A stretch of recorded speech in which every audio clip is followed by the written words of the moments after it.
మీనరాశి. ఈ రాశి వారికి ఈరోజు మధ్యమ స్థాయి ఫలితాలు ఉన్నాయి. కొన్ని ముఖ్యమైన నిర్ణయాలు వాయిదా పడే అవకాశం ఉన్నది.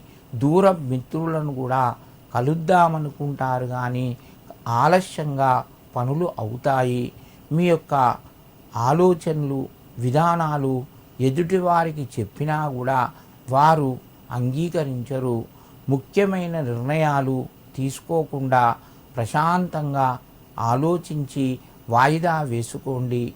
ధనపరంగా మీకు కొంత ఇబ్బంది కలిగే అవకాశం ఉన్నది. ఖర్చులు కూడా ఈరోజు పెరిగే అవకాశం ఉన్నది. మీనరాశి వారు ఈరోజు శనికి తైలాభిషేకం చేయించి శని యొక్క అష్టోత్తర నామాలు చదువుకొని నమస్కరించండి. మీకు మరింత శుభయోగం కలుగుతూ ఉంటుంది.